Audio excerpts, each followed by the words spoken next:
Hi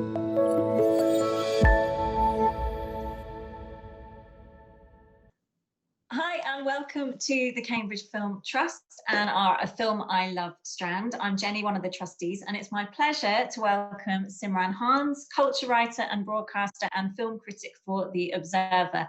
Welcome along, Simran. Nice to be here. Now, your chosen film is the documentary Time, directed by Garrett Bradley. It won the top documentary prize at Sundance 2020.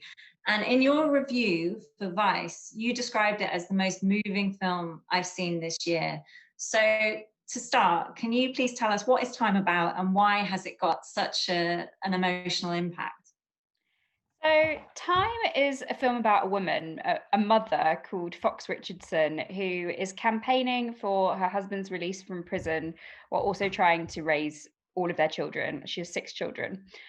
Rob, her husband, was charged for armed robbery in 1998 and sentenced to 60 years in prison without parole. She was also involved in the crime, sentenced to 13 and a half years herself, but she served 3 years and then she was released with a plea bargain. And so that's the kind of the backstory of the film. And how it sort of plays out is as this really interesting mix of sort of contemporary interviews and footage of Fox herself and her kids and sort of how she's navigating their daily life and insight into their routines and rituals, but also kind of interwoven with this incredible archive. Garrett Bradley, she sort of was going to make this film as a short. She had also made another film about mass incarceration from the perspective of somebody who was outside of the prison system, you know, one of the sort of family members affected by it. So she'd kind of knew this world a little bit and had contacts and, you know, in that world herself. And she was presented by Fox herself with this incredible archive of home video footage. And Fox gave her a bag of tapes and said, oh, these might be useful for you, maybe some background detail. And she realized that this woman had been documenting herself and her family and her own personal history for 20 years. And in a way, what's interesting about this archive material, which is very personal, you know, it's home videos, it's images of their children, it's trips to school and kind of everyday life, is that this kind of self-documentation feels like a form of resistance and of protest and, you know, a real kind of testament to the fact that this family lived through, you know, one of their key members, her husband, you know, the father of her children, being in prison for this time. And it's a kind of document of his absence, and you really feel that absence, but it's also at the same time a kind of record of their survival as well. Yeah, I think it's really interesting how, because I believe Bradley wasn't able to film in the prison. So as you say, the absence is there because we only see it from the people who he's left behind, as it were, you know, from their point of view. And having that footage of 20 years, you know, means that that the editors and that Bradley can kind of play around with the concept of time, because you see the children grow up and these, you know, adorable kids becoming like these lovely human beings who haven't had their father around, and it kind of just adds to the emotional depth of the film. Completely. There's two things going on with that kind of structural decision to interweave and braid all of the archive with the contemporary stuff. You know, in one sense, you do get this this sense of absence, but also, I guess, like, it's a more poetic interpretation of what time comes to represent itself. Time is a really abstract thing. And so for her to be able to represent it cinematically and the feeling of it kind of expanding and contracting, speeding up and slowing down, depending on whatever we're going through in our lives, I think that's really intelligent filmmaking. Yeah, it's funny because the expression stand the test of time is one of those things that just kind of gets bandied around, and I'd never actually thought that through. And it's one of the, I think it's Fox's mum refers to standing the test of time. And then when you actually are made to think about it in that term of, being sentenced for, what was it? It's 60 years. He's 60 years without parole. Yeah. And that's their lifetime, And so going back to Fox, because she carries this. She's such a force of, she's such an impressive person. Can you tell us a bit about her, what she does, as well as, just casually raising 6 kids on her own, but everything else she's done, and her sort of spirit, her force of nature?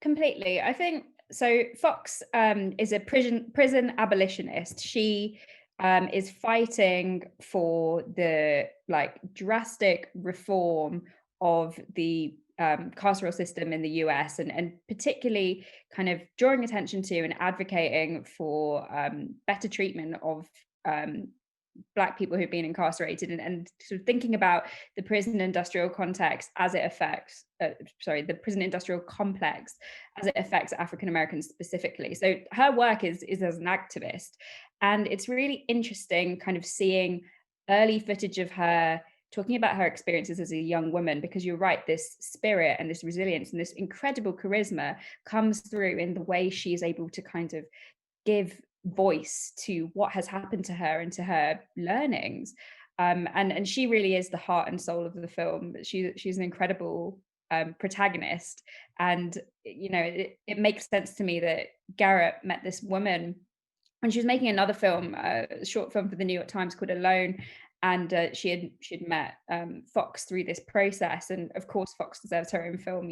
She's absolutely a real character, and she helps us to kind of lock into the story and give this very kind of widespread and structural problem a human face and a beating heart. And the emotion and the personal story is how we kind of empathize better with what is quite an abstract problem. We think of prisons and incarceration in terms of statistics and numbers, and really what Garrett Bradley is doing is she's making this really political film, but she's telling the story through emotion.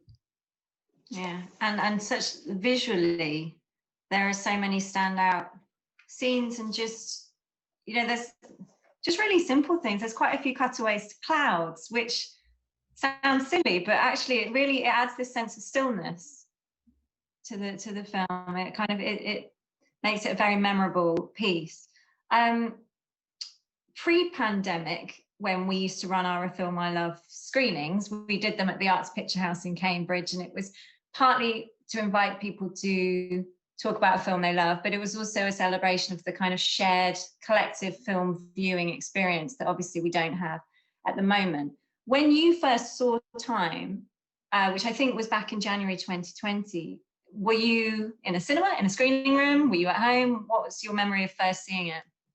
So my memory of first seeing Time was slightly atypical, because as you mentioned at the start of the conversation, the film premiered at Sundance, and actually in 2019 I didn't go to Sundance. I had been the year previously, in 2020. I'd been in 2019, I hadn't been in 2020, but they had put on a screening for a couple of critics in London who were kind of interested in Garrett Bradley's work, and I had seen one of her short films the year before, this film called America, which had played in a shorts program of Black artist filmmakers, and I thought it was incredible, and I'd kind of signaled it out as something worth paying attention to. And so I felt very lucky to be able to see it early, and to kind of watch the film's journey as it did the festival circuit. But I mean, I was in a screening room in Soho Square, with about 3 other people. It was very low key, but also, how now I long for those days, right, of being immersed in a room with a giant screen. It feels a lifetime ago. Yeah, yes, it really does. And so my final question for people who are about to watch it now at home, Cambridge Film Trust is offering a pay what you can afford screening. Do you have any kind of tips for what people should particularly watch out for or listen out for as they get ready to watch Time? Well, I think first of all, you know, you're in for a real treat. You know, you'll learn something. You'll definitely feel something watching this film.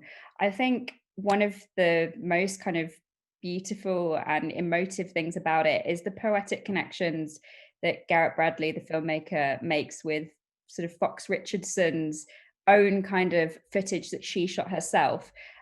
So kind of look out for the juxtapositions that she makes with Fox's footage and her own, and the kind of the poetry that she finds, you know, in the link between the past and the present. Great. Well, Simran Hans, thank you very much for choosing a film you love for the Cambridge Film Trust.